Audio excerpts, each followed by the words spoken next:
caro aluno. Eu sou a professora Deise de Souza Lourenço Simões e é com grande prazer que eu dou as boas-vindas à disciplina Educação Formal e Não Formal.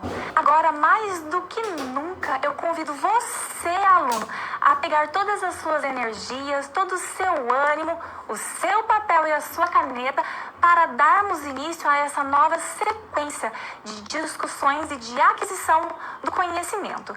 Nessa disciplina, nós veremos conteúdos extremamente pertinentes para a sua formação, mas não somente para isso, para a formação como um cidadão como um todo. Vamos ao quadro.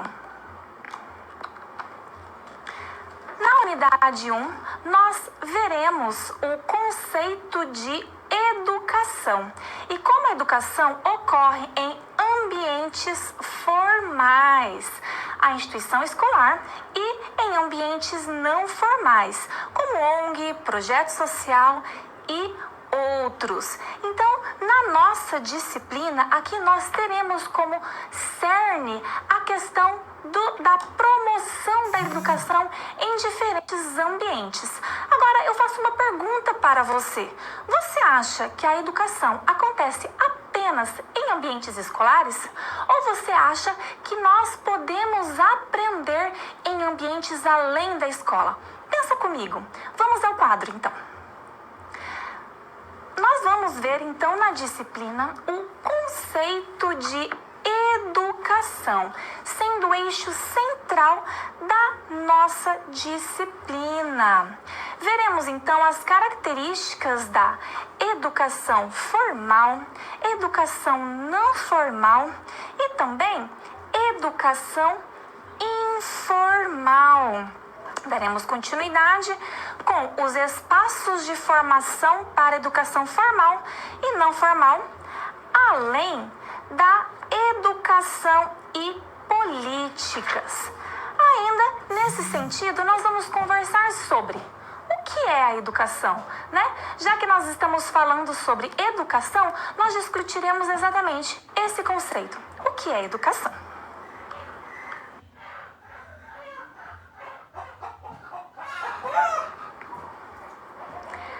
Aluno, você se lembra a primeira vez que você aprendeu algo?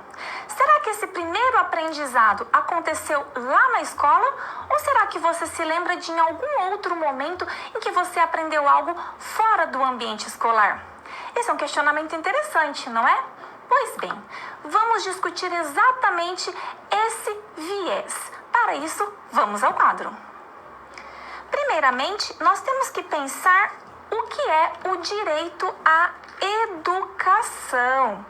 O primeiro ponto é que nós vemos que a educação ela é um direito estabelecido em nossa Constituição Federal, ok? Ali no artigo 205 da Constituição Federal. E eu quero que você reconheça e você verifique a importância que a nossa Constituição Federal dá para a educação. Ela coloca ali, logo no início, o direito à educação paralelamente a outros direitos, como alimentação, saúde, segurança e outros. Então, aluno, nós já verificamos aqui que a educação é direito estabelecido pela Constituição Federal. Mas como é que aparece a educação na nossa Constituição? Vamos verificar no quadro? No primeiro momento, nós vamos ler como ela se estabelece ali. A educação, direito de todos. E dever de quem? Dever do Estado e da família. Será promovida e incentivada com a colaboração da sociedade, visando ao pleno desenvolvimento da pessoa. Então, nós vemos aqui que lá na Constituição Federal já está estabelecido o desenvolvimento total, o desenvolvimento pleno do indivíduo. Continuando, seu preparo para o exercício da cidadania e sua qualificação para o trabalho. Então, nesse sentido, a Constituição ainda destaca pontos como acesso e permanência à escola como um direito do cidadão. Além disso, a Constituição Federal também aponta para a importância da pluralidade de ideias, de culturas e de concepções. Então, nós vemos ali a importância que a legislação dá para a educação. Mas de que forma que isso se estabelece? Vamos verificar no quadro? Nós temos ali um ponto muito importante que é o direito à educação. Sabemos então que a Constituição Federal ela tem a educação como um direito. E esse direito é reconhecido e consagrado na legislação brasileira e de quase todos os países do mundo, certo? É um requisito fundamental para que os indivíduos possam acessar o conjunto de bens e serviços disponíveis na sociedade. Então, quando nós pensamos que negar a educação é o quê? É negar que o indivíduo tem acesso aos bens essenciais. Negar a educação, negar o acesso à educação é negar um dos principais direitos que o indivíduo em território nacional tem, ok? Voltamos ao quadro. Outro ponto importante que nós precisamos destacar é que sem a educação, o direito do cidadão não se completa, ok? Por quê? Porque a educação é um processo aberto e, consequentemente, amplo, sendo permeado por elementos que interferem e dialogam na interiorização dos conteúdos pelos indivíduos. Então, citando Durkheim, que diz: a educação é uma forma de integrar o indivíduo na sociedade. Para Durkheim, a educação não é somente promover saberes, mas uma forma de integrar o indivíduo na sociedade em que ele está inserido. Então, a educação pode assumir o quê? Formas múltiplas e realizar-se no campo social, cultural e psicológico. Então, nós podemos verificar que a educação ela ocorre na vida do indivíduo desde o seu nascimento, desde os seus primeiros contatos com o mundo exterior até o último dia de sua vida. Então, nós podemos inferir por meio dessa constatação que a educação ela ocorre em ambiente escolar. No entanto, é anterior à escola, uma vez que nós estamos verificando aqui que a educação acontece também em ambientes fora da escola, ambientes em que o aluno, em que a criança tem contato com outros grupos, com outros movimentos, como, por exemplo, é a família, que é o que nós chamamos de primeiro grupo social em que a criança tem contato.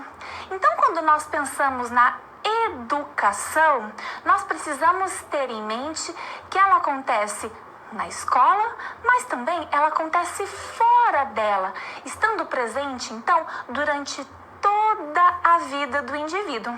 Então, nós não vamos mais definir a educação apenas referindo-se à educação escolar, mas vamos verificar a educação como algo mais amplo que extrapola os muros da escola.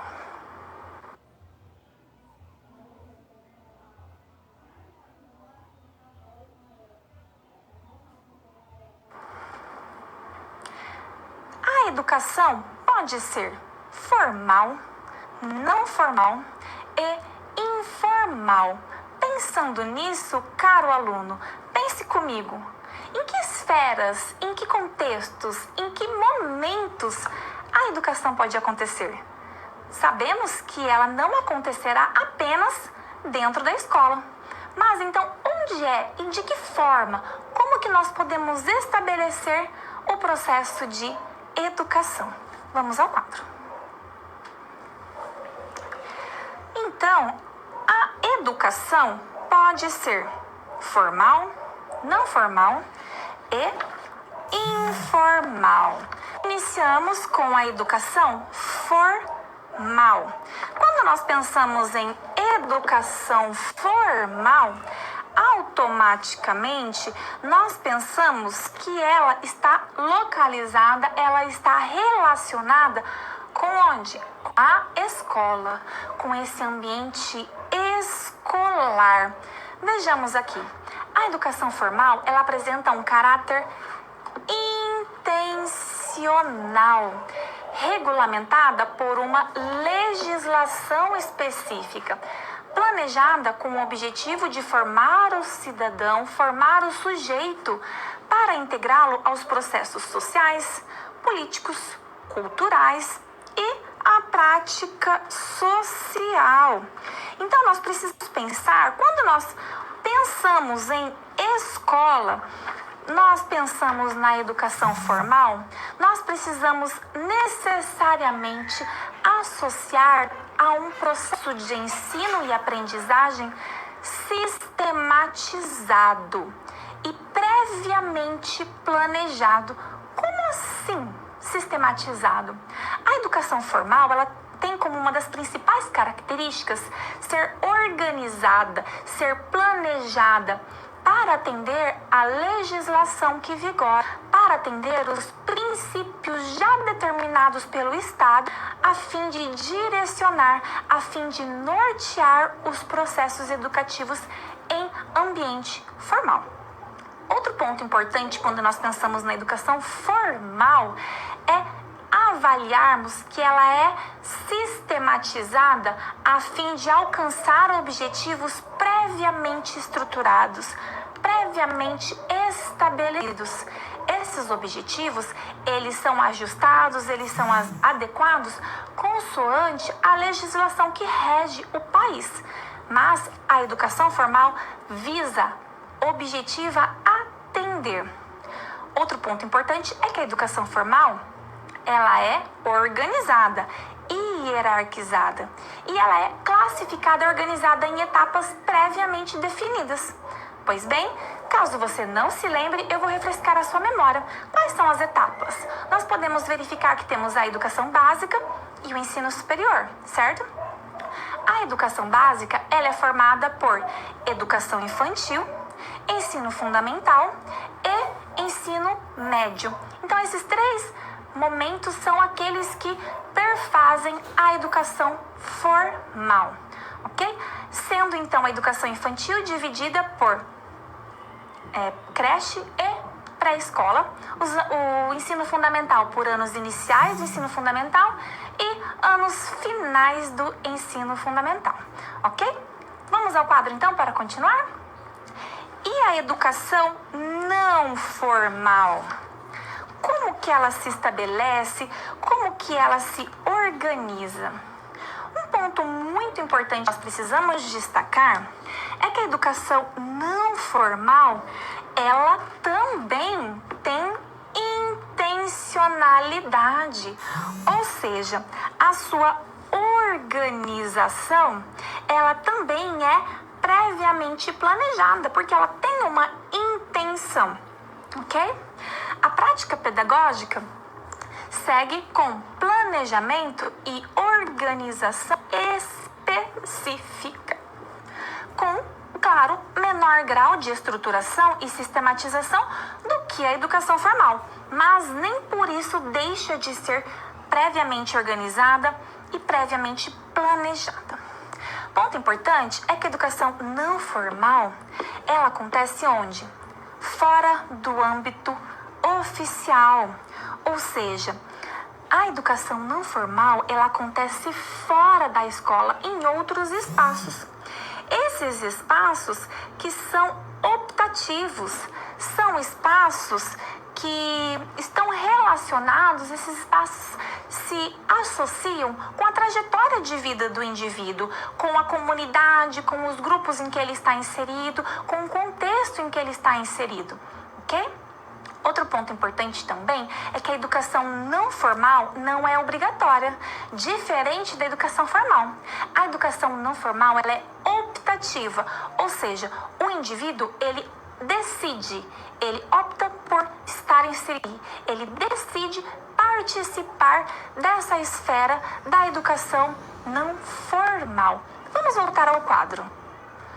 Outro viés pertinente é que nós temos vários exemplos de educação não formal, como, por exemplo, os movimentos sociais. Esses movimentos sociais, eles são pontos muito importantes a fim de complementar a formação escolar. Além disso, nós precisamos pensar em outras que são as principais características da educação não formal. E quais são elas? Quando nós pensamos na educação não formal, nós precisamos pensar que ela não é seriada, ou seja, não existe essa ideia de progressão de série e assim por diante.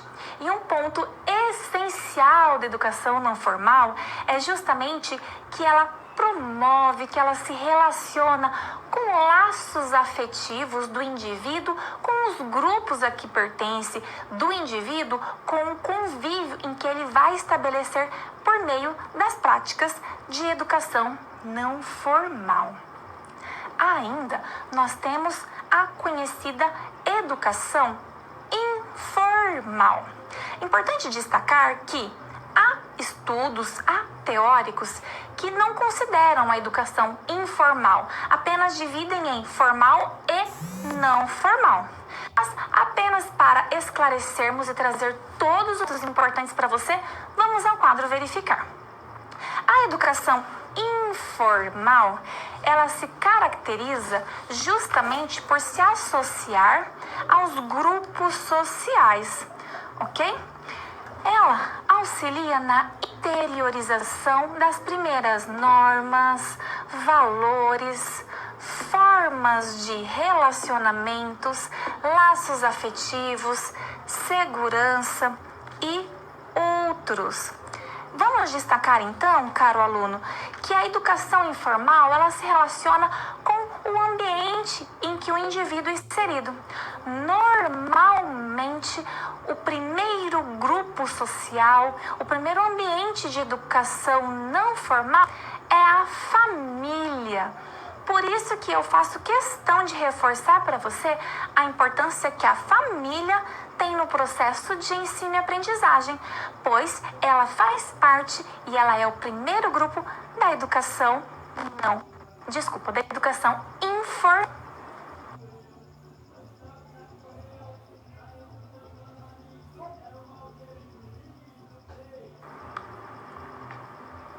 Caro aluno, você se lembra do ambiente em que você estudou? Busca aí na sua memória. Você se lembra da primeira escola que você frequentou? Algumas características dessa escola, algumas lembranças das aulas, da organização das carteiras, do professor. Todo mundo tem aquele professor que marca, não é? Eu tenho os meus, provavelmente, aluno, você tem os seus professores que marcaram. Então, por que eu estou te perguntando isso? Porque quando nós pensamos em educação formal, automaticamente nós pensamos na escola. E é impossível não termos lembranças do ambiente escolar. Seja essas lembranças boas ou nem tanto, mas fato é que a estrutura escolar, que a estrutura do ambiente de educação formal marca a nossa memória. Vamos verificar as principais características? Vamos ao quadro. Como características da educação formal, nós precisamos pensar nas características da escola. Caro aluno, com certeza você vai lembrar da infraestrutura da escola em que você estudou. Talvez você tenha passado por mais de uma escola, mas busca aí na sua memória. Um ponto que costumeiramente chama atenção é a infraestrutura, com ambientes pouco ou às vezes nada atrativos, né? Um ponto importante também é que muitas vezes, principalmente em instituições públicas, menos estrutura, há uma falta de estrutura, ou falta de equipamentos, organização adequada. Este é um ponto que nós precisamos destacar. Outro ponto importante é a atitude que nós verificamos ali no ambiente escolar. Que atitude é essa, aluno? É aquela atitude que controla, que normatiza, que vigia, classifica e pune.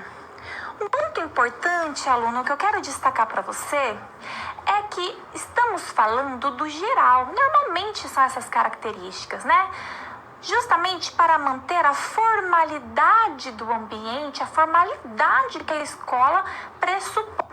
Mas é muito comum nós lembrarmos, por exemplo, busca aí na sua memória, das carteiras enfileiradas, um atrás do outro, certo? Salvo exceções, quando o professor queria fazer uma dinâmica que essa organização mudava, não é mesmo?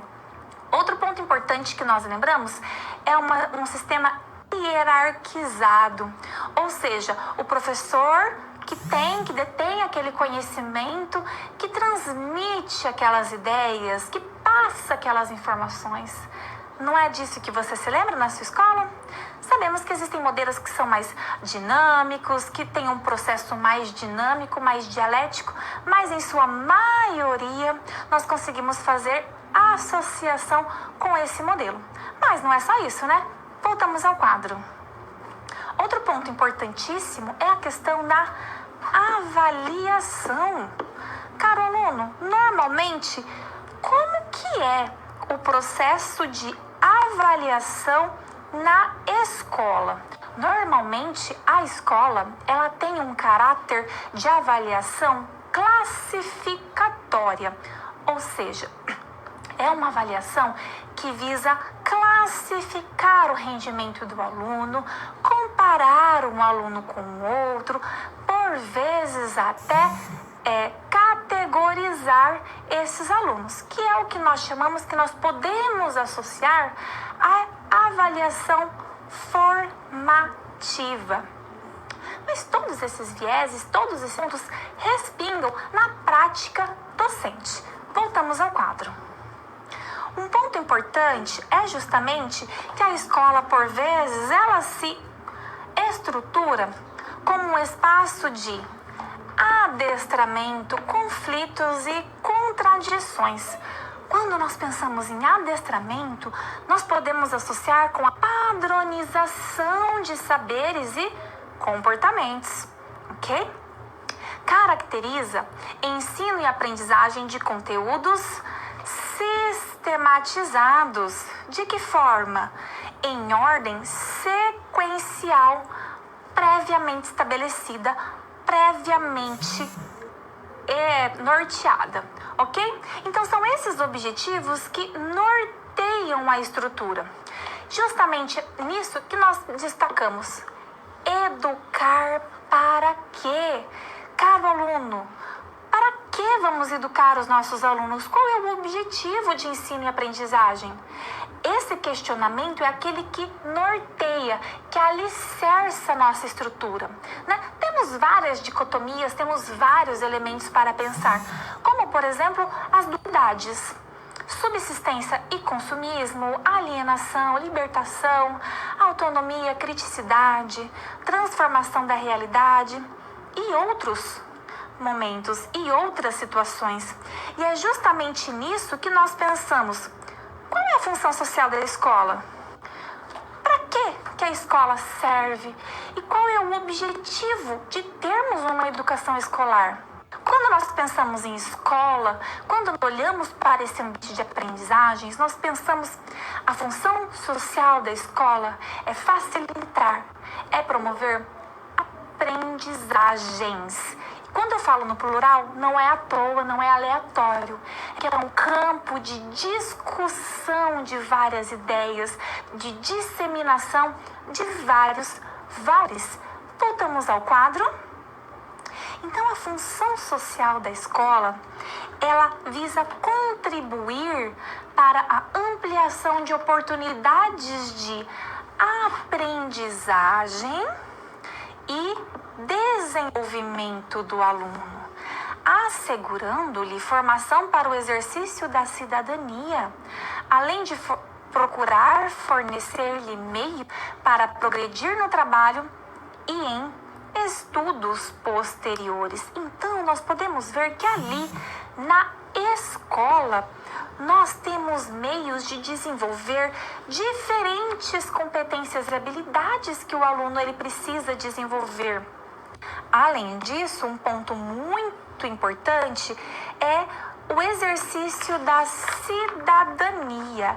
É justamente o exercício da formação do aluno como um ser crítico, como um ser pensante, aquele indivíduo que vai estar ocupando um papel de cidadão na sociedade em que ele se insere.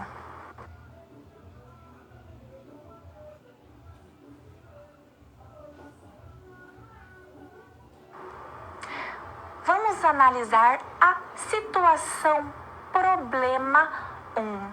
Essa situação problema, ela foi selecionada justamente para compilar, para amarrar e entrelaçar com as discussões da disciplina. Vamos verificá-la no quadro? Problematizando a situação problema 1. Vamos nos situar. Trata da Declaração Mundial sobre Educação para Todos, a qual foi aprovada pela ONU em 1990 e apresenta algumas informações sobre a realidade. Sobre a realidade da educação no mundo como um todo. Dentre essas informações, vejamos algumas. Mais de 100 milhões de crianças não têm acesso ao ensino primário. Lembrando que quando nós pensamos no ensino primário e a gente olha aqui para o Brasil, o ensino primário é considerado o quê? Educação básica, certo? Outro dado importante. Mais de 960 milhões de adultos são analfabetos. Muita gente analfabeta, não é? O analfabetismo funcional é um problema significativo em todos os países industrializados ou os países em desenvolvimento. Então, você está vendo, aluno, que nós temos dados preocupantes, dados alarmantes, não é mesmo? Nesse cenário, a partir deste cenário, vamos verificar. A declaração foi aprovada, então, no ano de 1990. Então, já se passaram muitos anos desde a sua aprovação. Considerando isso, reflita, aluno. Você consegue identificar situações parecidas com a realidade atual em que vivemos? Quais são os retratos encontrados nesse processo de mudança política em que estamos enfrentando? Então, aluno, o que eu quero que você faça agora, né? Já que nós estamos nesse momento mais reflexivo, nesse momento em que nós vamos olhar para as discussões, vamos fazer uma comparação, né? Nós vimos dados apresentados ali no que diz respeito ao cenário mundial. Então, são dados que englobam todo o planeta. Mas agora, aluno, eu quero que você pense hoje. Esses dados, esses cenários tão preocupantes, tão alarmantes, eles se relacionam de alguma forma com o que nós vivemos hoje? Então, eu vou te dar um minutinho e já voltamos para conversar sobre isso.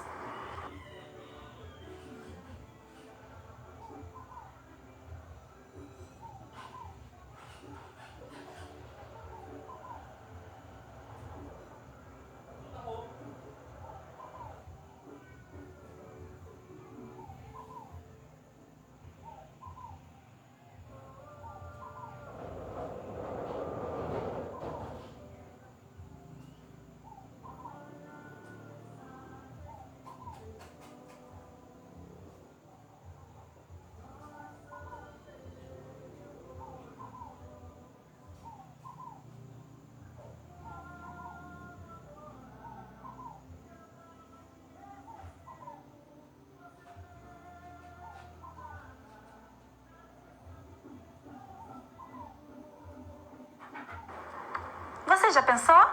Deu para refletir um pouquinho? Eu sei que é uma temática muito polêmica, né? Então nós poderíamos ficar refletindo aí por horas.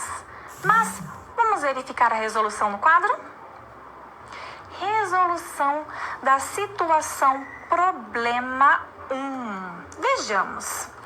Depois de muitos anos da declaração, muitos problemas apontados permanecem e situações que impedem os esforços no sentido de satisfazer as necessidades básicas da aprendizagem voltam a acontecer. Para reforçar, eu trouxe um excerto da própria ONU. O aumento da dívida de muitos países, a ameaça de estagnação e decadência econômica, o rápido aumento da população, as diferenças econômicas crescentes entre as nações e dentro delas, a guerra, ocupação, lutas civis e violência. E conseguimos observar que todas essas oscilações políticas e econômicas impactam nas decisões da educação. E ainda, aluno, um ponto muito importante que nós precisamos pensar é que em países que vivem o caos, em países que vivem cenários muito complicados, por vezes até aqui nós no Brasil, né? Nós verificamos o quê? Que as políticas, as escolhas, as decisões, por vezes, não têm a educação como eixo central, não têm a educação como principal objetivo, ok? Então, é justamente pensando nisso que nós precisamos associar cenário político, cenário econômico, cenário cultural, às práticas e às políticas voltadas para a educação.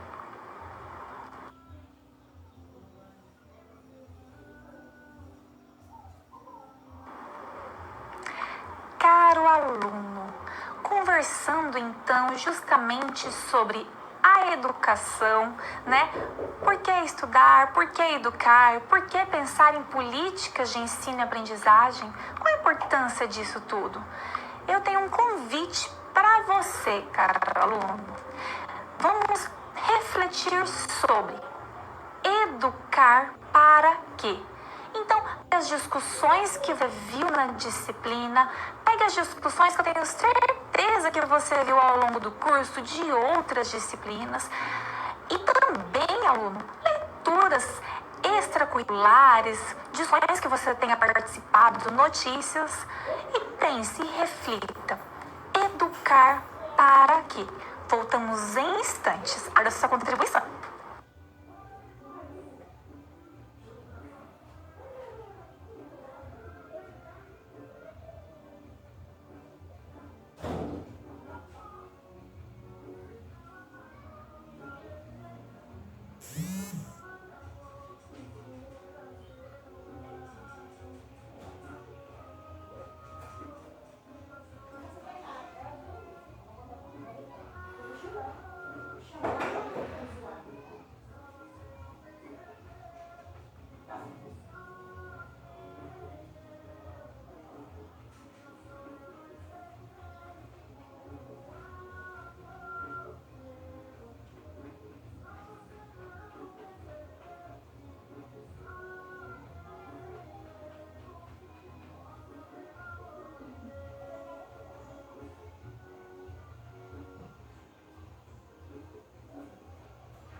E aí, aluno? Pensou, refletiu? Esse questionamento ele é muito importante, porque ele direciona a nossa prática enquanto docente. É um questionamento que eu sempre faço para mim mesma. Para que educar? Qual é o objetivo disso tudo? Qual é o objetivo da educação e das práticas de ensino e aprendizagem? E eu espero que este questionamento acompanhe toda a sua trajetória enquanto profissional. Mas, para conversarmos um pouquinho, nós precisamos pensar em alguns pontos. O que eu quero formar? Que tipo de indivíduo que eu quero formar? Que tipo de pessoa e aluno que eu quero formar? É um aluno reprodutor de saberes? É um aluno que reproduz tudo aquilo que ele ouve? Seja na escola, seja na televisão, seja nas redes sociais e assim por diante? Ou eu quero formar um aluno crítico? Ou eu quero formar um aluno reflexivo, capaz de filtrar, capaz de interconectar esses saberes e ser um indivíduo racional? Esses questionamentos são muito pertinentes para direcionar a sua posição enquanto profissional na área da educação. Então, aluno, sempre antes de iniciar uma aula, um período letivo, faça esse questionamento. Educar para quê?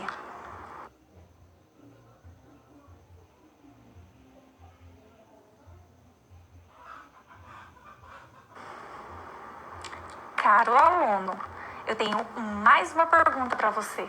Você se lembra de algo que aprendeu em um local que não era a escola? Lembra? Onde era? Busque aí na sua memória. Ou melhor, você se lembra de um ambiente, de uma experiência que você teve, que você aprendeu muito, que você ficou até feliz e até surpreso? Seja esse ambiente fora do ambiente escolar? Eu tenho certeza que a resposta para essas perguntas é sim. Que você se lembra e puxou aí na sua memória, mesmo que rapidamente, várias situações, várias experiências que você aprendeu fora do ambiente escolar. Eu estou fazendo essa pergunta justamente para você verificar que nós não aprendemos apenas em ambiente escolar, nós aprendemos em infinitas situações. E é por isso que nós chamamos de educação em espaços não escolares. Vamos verificar mais no quadro? Então, nós destacamos que existem novos espaços de formação. E esses novos espaços garantem o quê? Novos aprendizados.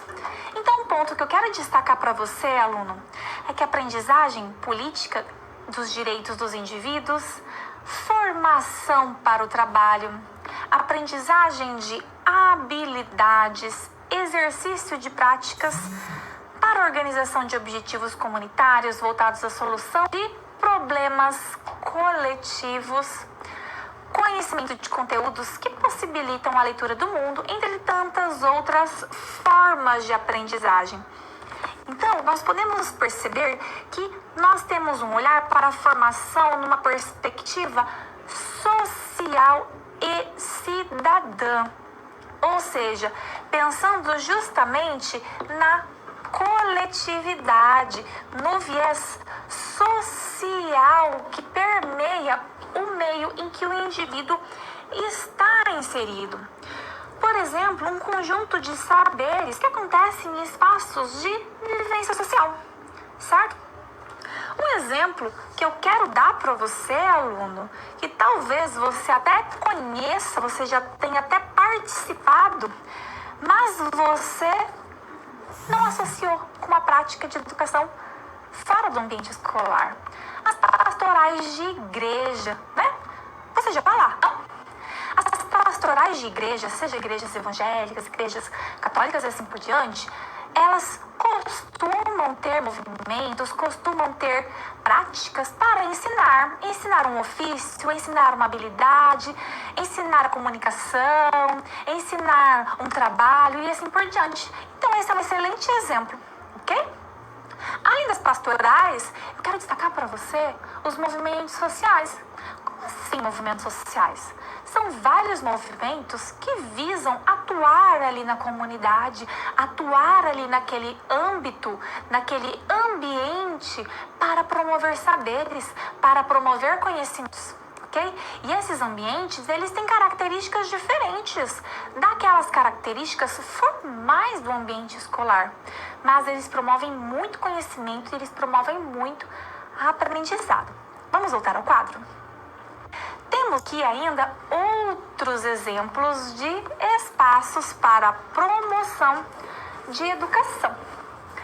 Quero destacar para vocês também, além dos movimentos sociais, conselhos, conferências locais, para a formação, a participação política e assim por diante.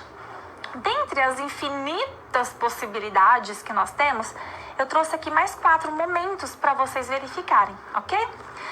O primeiro que eu quero destacar é o projeto social. Pessoal, projeto social tem ganhado cada vez mais espaço e importância quando nós pensamos na promoção da educação. E se você não sabe o que é um projeto social, vamos lá. Projeto social é um trabalho sem fins lucrativos, ok? Então, quem organiza, quem promove, não objetiva lucro com o projeto social. Um ponto importante é que ele busca minimizar, amenizar essa desigualdade social, econômica, cultural, ok? Além do projeto social, nós temos as ONGs. As ONGs, provavelmente você já ouviu esse nome, né? O que é uma ONG? É uma organização não governamental. O próprio nome já traz uma pista para nós do que se trata. Uma ONG, ela não tem veiculação estatal, ela não tem subordinação estatal. Ou seja, é um projeto, é um grupo, é uma organização sem vínculo com partido, com organizações estatais. Outro ponto importante da ONG é que ela não tem fins lucrativos. Os fins das ONGs são justamente atuar na sociedade, atuar na comunidade, promovendo saberes, promovendo práticas sociais, trazendo possibilidades para grupos sociais, para comunidades que por vezes não teriam se ali não tivesse uma ONG inserida. Tanto os projetos sociais quanto as ONGs, elas fazem trabalhos muito interessantes em comunidades, muitas vezes e principalmente em comunidades mais carentes. E é justamente ali nessas comunidades que o alcance da população aos benefícios, às ofertas, é menor. Sabendo disso, que os projetos sociais e as ONGs atuam exatamente ali. Mas não temos só essas opções. Vamos voltar ao quadro? Outro ponto muito importante de aprendizado são os museus. Gente, lá no museu nós aprendemos muito, não é mesmo? O museu, ele preserva itens históricos ou itens temáticos, né? Tem museus que são temáticos, por exemplo, o Museu do Carro e assim por diante. E tem o objetivo justamente de promover e disseminar informações. E também temos os centros comunitários. Os centros comunitários se caracterizam por ser estruturas polivalentes. O que são estruturas polivalentes, caro aluno? São ambientes que aglomeram, que reúnem objetivos diferentes. Então, são ensinadas habilidades diferentes, ofícios diferentes, é disseminada informação diferente, mas sempre com o objetivo de disseminar, de levar o conhecimento, que são os principais objetivos dos movimentos. Mas temos mais. Vamos ao quadro? Dentre as possibilidades para a educação não formal, nós temos aqui aprender uma profissão, o desenvolvimento de valores, as práticas sociais, o desenvolvimento social e assim por diante. Então é muito importante nós pensarmos o leque vasto, amplo, que as práticas sociais, a educação em ambiente não formal pode promover.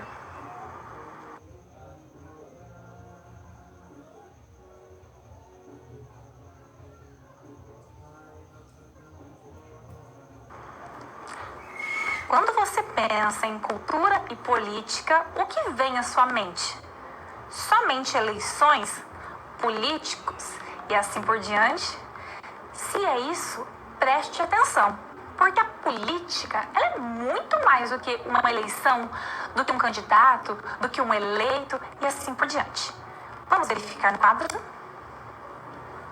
Quando pensamos em política, nós precisamos associar automaticamente a educação, uma vez que essa relação é fundamental para a criação de visões críticas e aprofundadas sobre fenômenos da realidade que exigem o quê? Uma postura. Nesse sentido, aluno, eu te pergunto, você já precisou se posicionar frente a algum assunto? Você já precisou argumentar frente a algum ponto? Pois bem, se você já precisou, eu destaco aqui para você a importância da relação entre educação e política. Por quê, caro aluno? A educação deve fornecer aos indivíduos elementos necessários para uma leitura crítica da realidade, a fim de fazê-lo tomar posição sobre as questões políticas, sociais e econômicas. Isso nem sempre ocorre, porque a própria educação submete-se a um sistema de poder, ou ainda exerce uma violência simbólica sobre os indivíduos, os quais não conseguem alcançar em sua formação uma visão crítica da realidade. Então, aluno, quando nós pensamos nessa relação entre política e escola e educação, nós precisamos ter em mente a importância de formar indivíduos que sejam capazes de ser críticos, de serem avaliativos. Como assim? Nós vamos pensar em formar não apenas alunos reprodutores de saberes, reprodutores de conhecimento. Não é aquele indivíduo que ouve uma notícia num jornal e simplesmente reproduz, como se fosse um papagaio. Ele reproduz aquilo que ele ouve. O nosso objetivo não é esse, caro aluno. O nosso objetivo é justamente romper esse estigma de reprodução do que nós ouvimos, mas capacitar o nosso aluno a se posicionar, capacitar o nosso aluno a refletir acerca daquilo que ele ouve, refletir acerca daquela leitura que ele tem e assim ele conseguir se posicionar. Então, aquela pergunta que eu te fiz, você já precisou se posicionar? Todos nós precisamos nos posicionar. Mas é papel da escola garantir que o indivíduo, que o aluno se posicione com base em argumentos sólidos, com base em discussões, com base em saberes. Sério, não? Vamos voltar ao quadro? Então, nesse sentido, eu destaco para você, aluno, a cultura política. E essa é uma discussão muito interessante, porque quando nós pensamos na palavra cultura, nós precisamos pensar que é uma palavra polissêmica, ou seja, ela tem vários sentidos, mas ela se relaciona àquilo que determina práticas, ações, princípios e hábitos de determinado grupo. Então, ela possui uma relação direta com o processo de formação educacional dos indivíduos e também com as experiências vivenciadas individual e coletivamente. Posto isso, eu destaco para você, aluno, que a cultura política ela se relaciona com as trocas, com o meio, ok? Então, ela representa a influência dessas crenças, desses sentimentos e valores na sociedade como um todo. Por isso que nós precisamos pensar que a cultura política, esse viés, ele impacta diretamente na concepção que nós temos de democracia. Uma vez que são ideias, são valores, são concepções, são verdades que estão ali numa arena duelando para ver quais terão peso, quais terão impacto na sociedade. Voltamos ao quadro. Então, não é possível falar em educação neutra. Nós vemos, atualmente, muitas pessoas falando que a educação tem que ser neutra, mas não é possível pensarmos em educação neutra. Por quê? Quando nós pensamos em educação em relação à formação política, a própria noção de neutralidade, ela já carrega um posicionamento político. Então, quando nós pensamos em ser neutros, isso já é um posicionamento. Então, é impossível pensarmos em uma educação neutra, ok? Justamente porque ela representa as reações frente ao cenário. Que reações são essas? Pode ser uma reação de apatia, uma reação de alienação, de indignação, de grau de confiança, tolerância, adesão, recusa, identidade partidária e assim por diante. Fato é, caro aluno, que não tem como pensarmos em educação neutra. Vejamos aqui. A educação é entendida como um princípio de formação crítica de indivíduos para a mudança da realidade, o que impõe-nos uma intermediação direta com a formação política do sujeito. Como assim? A formação política, ela vai oferecer subsídios, ela vai oferecer conteúdos estruturantes para uma base sólida para o nosso aluno, para o nosso cidadão. Então, quando nós pensamos em neutralidade, ela é inexistente, pois a educação tem como responsabilidade formar um indivíduo crítico, reflexivo e capaz de se posicionar.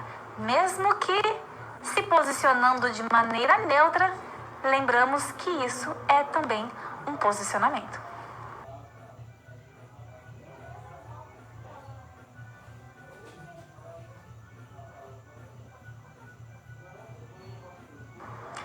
Quando nós pensamos em estudiosos, quando nós pensamos em pesquisadores, em estudiosos no que diz respeito às discussões, muitos vêm à mente, não é mesmo? Isso acontece porque nossa prática, em nossas pesquisas, em nossos estudos, nós sempre nos respaldamos, nós sempre nos alicerçamos naqueles que se debruçaram por anos para estudar, para refletir, para analisar. É aquilo que nós costumamos chamar de discurso de autoridade, né?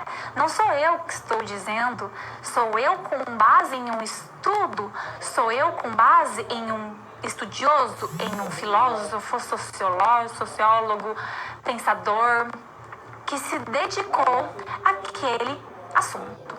Neste momento, nós vamos verificar dois, dentre os vários que existem: Bourdieu e Foucault. Você provavelmente já ouviu falar de alguns deles. Eles têm uma teoria muito ampla, muito vasta. Então, nós vamos apenas pensar pontos pertinentes para a nossa discussão. Vamos ao quadro? Então, para iniciarmos, vamos de Pierre Bourdieu. Pierre Bourdieu é um sociólogo e pensador francês. E ele se atentou, ele se ocupou de refletir acerca da violência simbólica e a educação, ok? Para Bourdieu, há uma distribuição desigual de oportunidades entre os indivíduos. E no caso da educação, o sistema escolar representa um mecanismo de distinção social e reprodução da hierarquia social. Então, os indivíduos, eles, ao partirem de condições de existências desiguais, não conseguiriam ter as mesmas condições de aprendizagem. Como assim? O que Bourdieu quer dizer com isso? Para Bourdieu, um indivíduo que começa, que inicia de um determinado contexto social, um determinado contexto econômico, se comparado a outro indivíduo que parte de um outro cenário, às vezes mais favorável, eles estão partindo de lugares diferentes. Então não tem como eles chegarem no mesmo lugar com os mesmos utensílios, com as mesmas ferramentas, com as mesmas estratégias, ok? Voltamos ao quadro. Então, Bourdieu destaca que isso se trata de uma dimensão simbólica da dominação. Então, Bourdieu destaca as relações simbólicas. Para ele, as relações simbólicas e não simbólicas existentes no seio familiar, que é o primeiro grupo que o indivíduo tem contato, tem impacto no processo de desenvolvimento de conhecimento e da linguagem, a qual promove uma produção diferenciada com relação ao saber. Então, essas relações simbólicas, elas são invisíveis, não se enxergam, mas elas são atuantes. Elas têm impacto direto nas relações sociais que nós vemos. Então, como assim? Para Bourdieu, todas essas relações sociais, todo o contato que o indivíduo tem ou não tem com o aprendizado, né? Tudo que ele tem ali no ambiente familiar, seja uma prática linguística, um acervo cultural, experiências, conhecimentos, leituras, acesso à informação, tudo isso vai interferir, vai atuar na formação dele. Então, para Bourdieu, as práticas que ocorrem no seio familiar, as experiências que ocorrem no seio familiar, têm um impacto direto no que o indivíduo vai se tornar. Então, tudo que nós temos quando o indivíduo tem ali no seu ambiente familiar, no momento em que ele é construído, criado, ele está crescendo, tudo isso vai atuar, vai impactar na formação que ele terá, ok? Vamos então verificar o que Foucault diz. Vamos ao quadro. Foucault se ocupou de associar as relações de poder e a educação. Foucault é um filósofo francês muito conhecido, não é mesmo? Então, Foucault diz que o poder está em toda parte e é proveniente de todos os lugares. Nesse sentido, Foucault destaca as técnicas de controle sutis. Por que sutis, caro aluno? Para que você, para que eu não possamos perceber que estamos sendo controlados, ok? O poder não é uma instituição e nem uma estrutura. Então, para Foucault, o poder, ele não é um indivíduo, não é uma empresa, não é um político, não é nada disso. Foucault diz que o poder, ele se estabelece nas relações estabelecidas na sociedade. Então, o poder, ele se estrutura com base nas relações que o indivíduo tem com o outro, que o indivíduo tem com uma empresa, com um político, com um cenário e assim por diante, ok? Voltamos ao quadro. Então, Foucault destaca que o poder é o nome dado a uma situação estratégica, complexa em uma sociedade determinada. Ainda, Foucault aponta como pano de fundo o quê?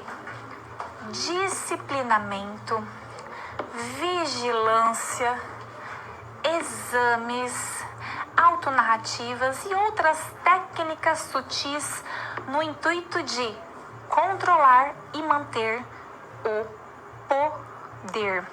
Normalmente, esse controle se estabelece por meio de leis, por meio de costumes e regras.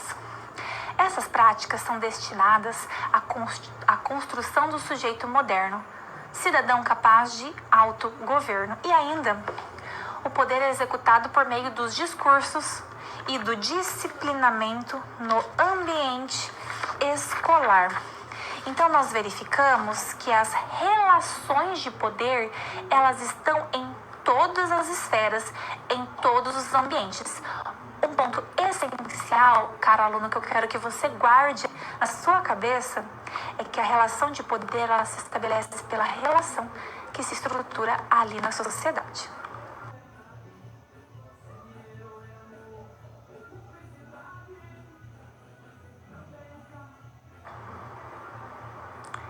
Aluno, vamos conversar sobre uma situação problema número 2. A situação problema tem como título fechamento de escolas. Vamos ao quadro para nos contextualizarmos.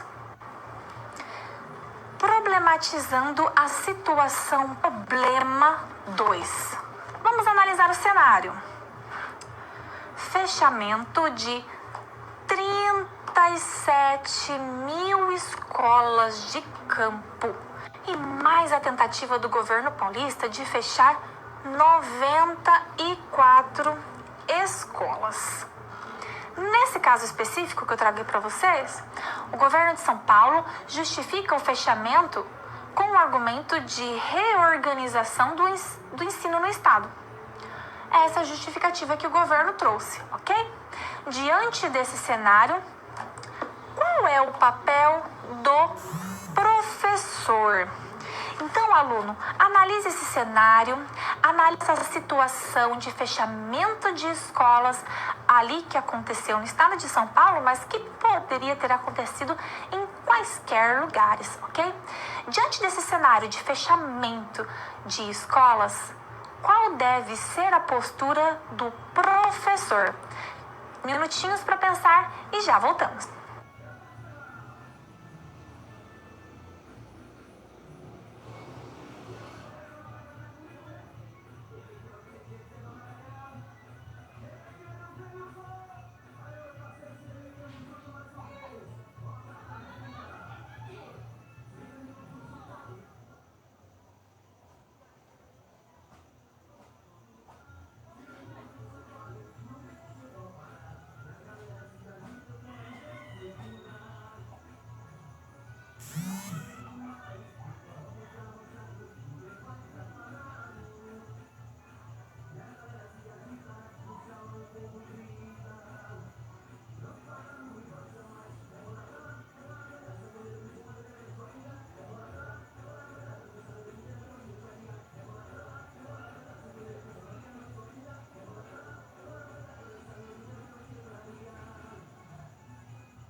E aí, aluno, deu tempo de pensar um pouquinho?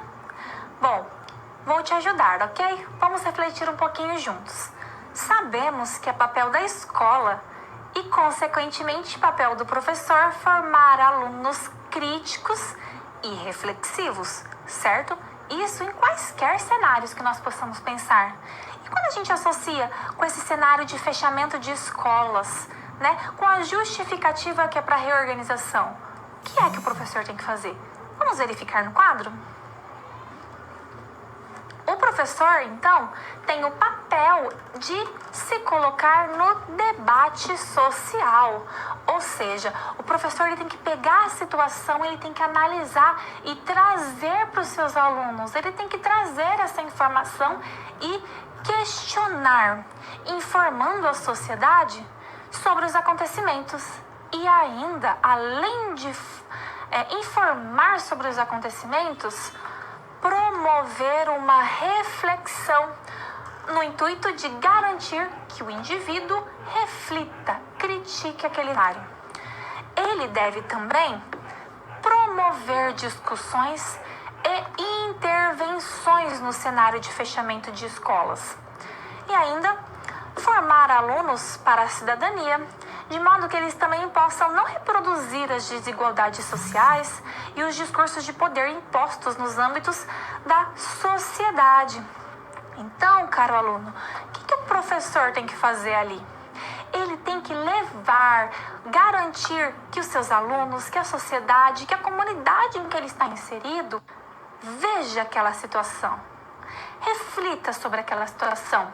Não necessariamente veja a justificativa do governo, a justificativa do Estado e fale assim, se falou isso, tá certo. Não aceitar simplesmente aquilo que é ofertado, aquilo que é dito, aquilo que é falado, mas garantir reflexão acerca do cenário. Será que é por isso mesmo? Será que estão fechando tantas escolas só para organizar o cenário educacional do Estado? Será que não tem nenhum outro motivo por trás disso? Então, o professor tem que estimular essa reflexão, garantir e promover essas reflexões, ok? Outro ponto importante, além das reflexões, promover intervenções, debates e reflexões acerca daquilo. Então, o professor ele tem um papel central nas comunidades.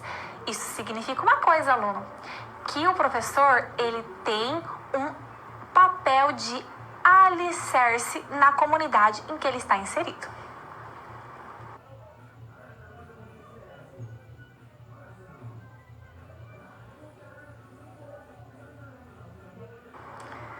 Caro aluno, vamos então para mais uma reflexão? Neste momento, eu te convido a pensar sobre qual é o papel da educação não formal, ou seja, o que a educação não formal pode contribuir, pode promover para os processos de ensino e aprendizagem.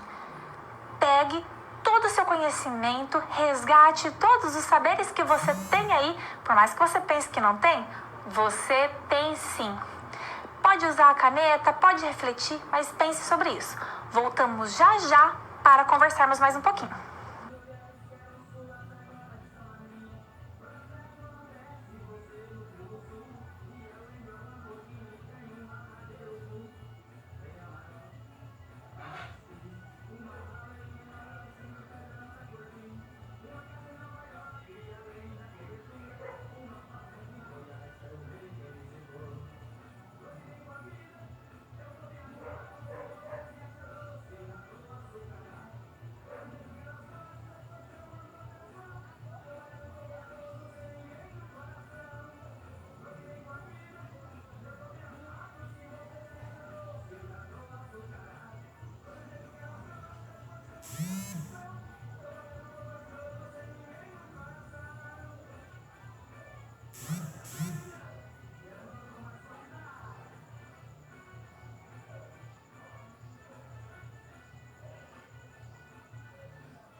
Deu tempo de pensar um pouquinho no papel da educação?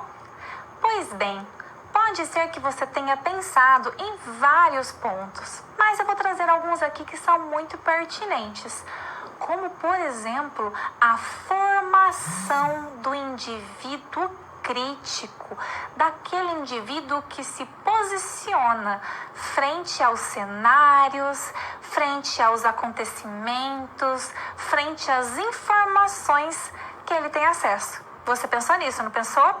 Eu sei, é a primeira coisa que vem à mente mesmo, né? Mas além disso, tem outros pontos que também são muito importantes. Vamos relembrar. Um deles é a ideia de afetividade e de pertencimento a um determinado grupo social, né? E principalmente quando nós pensamos em indivíduos mais jovens, essa ideia de pertencer, essa ideia de fazer parte de um grupo, de ação, de ser protagonista, faz muito bem. E quando nós pensamos em educação não formal, ela tem um papel muito importante justamente na promoção dessa identidade, dessa autonomia e dessa relação de afetividade do indivíduo com o meio em que ele está inserido. Então, nós citamos aqui 2 pontos muito importantes das práticas de educação não formal. Mas nós poderíamos pensar em muitos mais.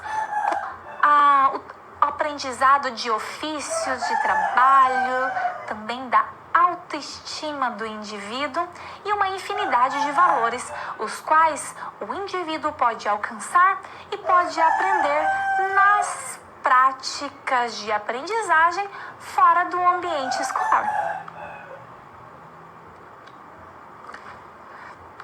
E na nossa aula de hoje, nós verificamos vários conceitos importantes, né? O primeiro que nós vimos é o conceito de educação, né? Muito se fala que o indivíduo é educado, o indivíduo não é educado e assim por diante, mas o que é a educação propriamente dita, né? Esse conceito que perpassa por tantos cenários, por tantas vertentes, mas que muitas vezes nós não nos atemos a que se refere.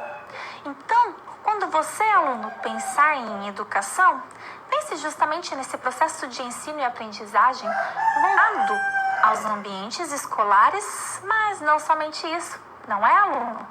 Pense também nas práticas de ensino e aprendizagem fora do ambiente escolar. Aquela educação que nós chamamos de educação não formal, ou ainda para alguns teóricos, educação informal, ok? Então pense nas práticas além, fora dos muros da escola. Dentro desse cenário, nós podemos destacar vários momentos, né? Várias vertentes. Nós podemos verificar os movimentos sociais que têm papel essencial nas práticas de formação. Nós podemos pensar em projetos sociais que atuam ali nas comunidades, nos bairros, sem fins lucrativos, promovendo o exercício da cidadania, promovendo a identidade, ensinando ofícios e assim por diante. Nós vimos também as ONGs e a importância que as ONGs têm também na atuação dessas comunidades, na atuação na sociedade em geral, também sem fins lucrativos e principalmente sem estar subordinada, sem estar alicerçada em relações estatais e relações de governo, ok? Temos mais outras ideias, não é mesmo, aluno? Nós falamos também de museus, onde é possível alcançar o aprendizado. Vimos também, aluno, a importância de conselhos, de eventos e assim por diante. Então, eu quero que você perceba a importância dos outros ambientes fora do ambiente escolar. A fim do quê? A fim de promovermos uma educação integral para o indivíduo, garantindo que o nosso aluno, o nosso indivíduo, não seja apenas um reprodutor de saberes, ele não seja apenas um reprodutor de informações, mas seja um indivíduo crítico, seja um indivíduo reflexivo acerca das informações e do cenário em que ele está inserido. Então, caro aluno, o professor, ele tem um papel essencial na formação do indivíduo integralmente, aquele indivíduo que vai atuar como cidadão. Essa é a nossa aula de hoje. Até a próxima!